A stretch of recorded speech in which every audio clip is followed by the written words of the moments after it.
சென்னை கூடுவாஞ்சேரியில் 4வது நாளாக செவிலியர்கள் போராட்டத்தில் ஈடுபட்டு வருகின்றனர். கூடுதல் விவரங்களை செய்தியாளர் சந்தோஷ் நேரலையில் வழங்க கேட்கலாம். சந்தோஷ், வணக்கம். செவிலியர்களுடைய கோரிக்கைகள் என்னென்னவா இருக்கு, விவரங்களை வழங்கலாம். வணக்கம். கடந்த 18ஆம் தேதி சிவானந்த சாலையில் தமிழ்நாடு செவிலியர்கள் மேம்பாட்டு சங்கம் சார்பில் 1000க்கும் மேற்பட்ட செவிலியர்கள் திமுக அரசினுடைய தேர்தல் வாக்குறுதியின்படி தங்களுக்கான பணி நிரந்தரம் வேண்டும் என்ற கோரிக்கையை முன்னிறுத்தி தொடர்ச்சியாக போராட்டத்தில் ஈடுபட்டு வந்தனர். இரவு வரை கடந்த அந்த போராட்டத்தின் மூலமாக அவர்கள் கைது செய்யப்பட்டு அவர்களை கிளாம்பாக்கம் பேருந்து நிலையத்தில் காவல்துறையினர் இறக்கிவிட்டதாக தகவல்கள் தெரிவித்திருக்கின்றனர். அந்த நிலையில் அவர்களுடைய போராட்டம் என்பது தொடர்ச்சியாக கிளாம்பாக்கம் பேருந்து நிலையத்தில் இருந்தே மீண்டும் தொடர் போராட்டமாக மாறியது. பல்வேறு காரணங்களை சுட்டிக்காட்டி அவர்களை அப்புறப்படுத்தக்கூடிய பணியில் காவல்துறையினர் முயற்சி செய்த போதும் அவர்கள் அங்கிருந்து கலையாமல் தொடர்ச்சியாக போராட்டத்தில் ஈடுபட்டு வந்தனர். மேலும் அருகில் இருக்கக்கூடிய மண்டபத்தில் அவர்களை அடைத்து வைப்பதாக தகவல்கள் தெரிவித்திருந்தனர். அதன் பிறகாக தற்போது நாம் பார்த்து வரக்கூடிய காட்சி என்பது சென்னை கூடுவாஞ்சேரியில் இருக்கக்கூடிய அரசு மேம்படுத்தப்பட்ட ஆரம்ப சுகாதார நிலையத்தில் தான் அவர்களுடைய போராட்டம் என்பது தொடர்ச்சியாக நடைபெற்று வருகிறது. இந்த போராட்டத்தில் ஒரு 500க்கும் மேற்பட்ட செவிலியர்கள் தொடர்ந்து தங்களுடைய போராட்டத்திற்கான முக்கியத்துவத்தை உணர்த்தி இந்த போராட்டத்தில் ஈடுபட்டு வருகின்றனர். அது மட்டுமல்லாமல் தொடர்ச்சியாக பார்த்தோம் என்றால் இந்த போராட்டத்தில் ஈடுபடுபவர்கள் தங்களுக்கான அந்த பணி நிரந்தரம் என்பது நிச்சயமாக வேண்டும் என்பதை வலியுறுத்தி தான் போராட்டத்தில் ஈடுபட்டு வருகின்றனர். இதற்கு முன்பாகவே தலைமைச் செயலகத்தில் சுகாதாரத்துறை செயலாளர் செந்தில்குமார் தலைமையிலான குழு அவர்களுக்கான அந்த பேச்சுவார்த்தை நடத்தப்பட்டிருந்தது. அமைச்சருடனும் பேச்சுவார்த்தை நடத்தப்பட்டதில் அதற்கான உடன்பாடு எட்டப்படாததால் தங்களுடைய போராட்டத்தை தற்போது வரை ஈடுபட்டு தங்களுடைய போராட்டத்தை முன்னிறுத்தி வருகின்றனர். வணக்கம். உங்களுடைய போராட்டத்திற்கான அரசு தரப்பிலிருந்து என்ன சொல்றாங்க? அரசு தரப்புல இருந்து இன்னும் எதுவுமே சொல்லலைங்க. காலி பணியிடங்களே இல்ல அப்படிங்கிற மாதிரியே சொல்லிக்கிருக்காங்க. காலி பணியிடங்களுமே இல்லாமல நாங்க இவ்வளவு பேர் வேலை செஞ்சுக்கிட்டு இருக்கோம். இருக்கிற இடத்துல எங்களுக்கு பணி நிரந்தர ஆணையை வழங்கிடுங்க அப்படிங்கிறது தான் எங்களுடைய முக்கியமான கோரிக்கை.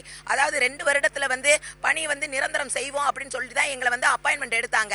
எம்ஆர்பி அப்படிங்கிற ஒரு தேர்வு வாரியத்தின் மூலமாக தான் மெடிக்கல் ரெக்ரூட்மெண்ட் போர்டு. இதுல என்ன சொல்லியிருக்காங்க அப்படின்னா 2 வருடம் கழிச்சு பணி நியமனம் செய்வோம், பணி நிரந்தர ஆணையை நாங்க உங்களுக்கு கொடுப்போம் அப்படின்னு சொல்லிட்டு பொய் வாக்குறுதியாக 356 அப்படிங்கிறதுல நாங்கள் ஆட்சிக்கு வந்தா இந்த அனைத்து செவிலியர்களையும் தொகுப்புதிய செவிலியர்களை எல்லாரையுமே பணி நிரந்தரம் செய்வோம் அப்படின்னு சொல்லியிருக்காங்க. நாங்க நீங்க சொல்லாததெல்லாம் கேட்டு இங்க நாங்க போராட்டத்துக்கே வரலங்க. நீங்க சொன்னதை எங்களுக்கு செய்யுங்க அப்படிங்கறத மட்டும்தான் நாங்க முதற்கோளா வச்சுக்கிருக்கோம். கிட்டத்தட்ட 10 வருடங்களுக்கு மேலதான் இங்க இருக்கக்கூடிய செவிலியர்கள் எல்லாமே தங்களுடைய பணிகளை செஞ்சுக்கிட்டு இருக்காங்க.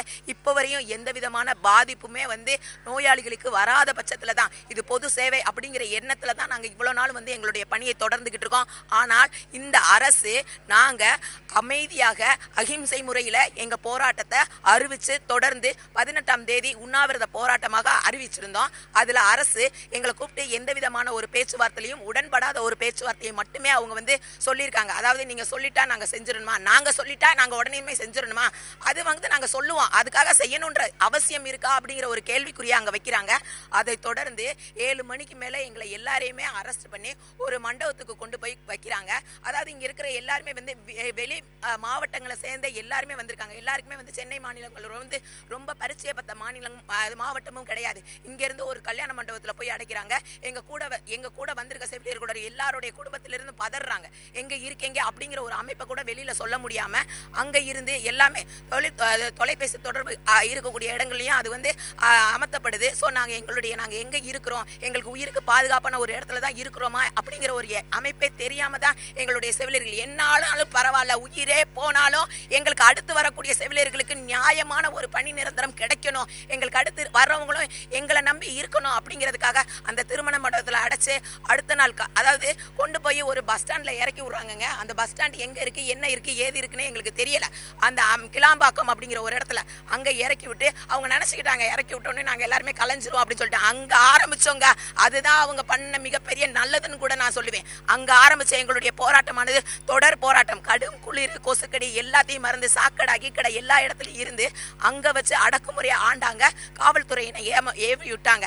ஆனாலும் அதையும் கூட பொருட்படுத்தாம எங்க செவிலியர்கள் அங்க ஒற்றுமையாக ஒன்றுபட்டு பொதுமக்களோட ஆதரவோடு எங்களுடைய போராட்டமானது தொடர்ந்துச்சுங்க. அங்கிருந்து விடிய காலையில 4 மணிக்கு திருமண மண்டபத்தில் அடைக்கப்பட்டோம். திருமண மண்டபத்தில் அடைக்கப்பட்டதுக்கு அப்புறம் அங்கிருந்து 7 மணி போல என்ன செஞ்சாங்க, இறக்கி விட்டாங்க. அதாவது பொதுமக்களுக்கும் சரி செவிலியர்களுக்கும் சரி பாதுகாப்பு கொடுக்கக்கூடிய அந்த காவல்துறையை 7 மணிக்கு மேல எங்களுக்கு இதுக்கு சம்பந்தம் இல்லைங்க, உங்களுக்கு என்ன செய்ய முடியுமோ செஞ்சுக்கோங்க, உங்களுடைய கோரிக்கை எப்படி நிறைவேறுதுன்னு பார்க்கலாம், நீங்க இடத்த விட்டு காலி பண்ணுங்க அப்படின்னு சொன்னாங்க. அங்க இருந்து அதோட நாங்க வந்து கலைஞ்சிட்டோம்னு சொல்லிட்டு எங்களுடைய போராட்டம் முடிவுக்கு வந்துருச்சுன்னு சொல்லிட்டு பேட்டி கொடுத்திருக்காருங்க இந்த அமைச்சர். எப்படிங்க எங்களுடைய போராட்டம் முடிஞ்சிருச்சு அப்படின்னு சொல்லியிருக்காங்க. போராட்டம் முடியல, எங்களுடைய போராட்டம் தொடர்ந்துகிட்டே தாங்க இருக்குது. உங்களுடைய போராட்டம் என்பது கடந்த சில வருடங்களாக பல்வேறு கட்டங்களாக நடத்தப்பட்டது. குறிப்பா பார்த்தோம்னா வள்ளுவர் கோட்டத்தில் ஒரு மிகப்பெரிய அளவில் எம்ஆர்பி செவிலியர்கள் தொடர்ச்சியாக போராட்டத்தில் ஈடுபட்டீங்க. தற்போது சிவானந்த சாலையில் 18ஆம் தேதி ஈடுபட்டு இருந்தீங்க. புறநகர் பகுதிகளை தேர்ந்தெடுத்து உங்களை அடைத்து இந்த போராட்டம் என்பது தொடர்ந்து நடைபெற்று வருது. எந்த அளவு வேதனைக்கு உட்பட்டிருக்கீங்க? இங்க வசதிகள் எப்படி இருக்கு உங்களுக்கு போராட்டத்துக்கு பண்ணிருக்காங்க?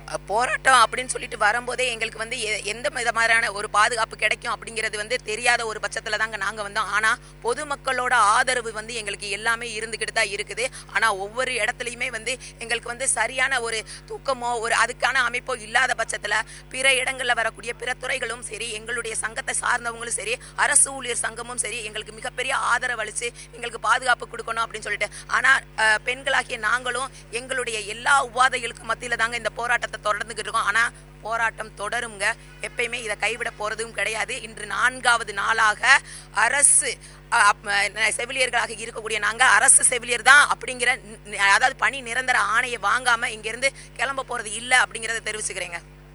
தொகுப்பூதியத்தின் அடிப்படையிலே பணியாற்றி வரக்கூடிய செவிலியர்கள் தங்களுடைய அந்த பணி நிரந்தரம் என்ற கோரிக்கையை நிறைவேற்றும் வரையில் அமைச்சர்களுடன் அந்த பேச்சுவார்த்தை என்பது உடன்படக்கூடிய வகையில் இந்த போராட்டம் என்பது தொடர்ச்சியாக நடைபெறும் என்பதில் திட்டவட்டமாகவும் உறுதியாகவும் இருக்கின்றனர்.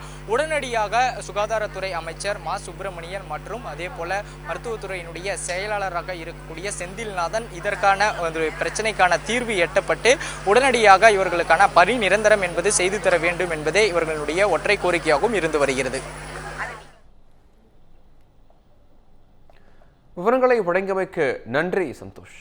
மதுரை மக்களே, மதுரை சிட்டிக்குள்ள அதுவும் உங்க பட்ஜெட்குள்ளேயே பிளாட் வாங்கணுங்கிற கனவு இப்போ கைகூடி வந்தாச்சு. மதுரையின் முதல் ப்ராஜெக்டில் ரோட்டுக்கு காசு இல்லாததால் 72 மணி நேரத்தில் 533 மனைகள் விற்கப்பட்டன. மீண்டும் ரோட்டுக்கு காசு இல்லாமல் பிரீமியம் வில்லா மனைகளை மதுரை வேலம்மாள் மருத்துவக் கல்லூரி அருகில் அறிமுகப்படுத்துகிறோம். Launching G Square Vagay Crest, Madurai Velammal medical college அருகில். Early bird price RERA approved villa plots வெறும் 9.9 lakhs %. சிட்டிக்குள்ள பிளாட் உங்க கனவு வீட்டுக்கான perfect spot. For bookings call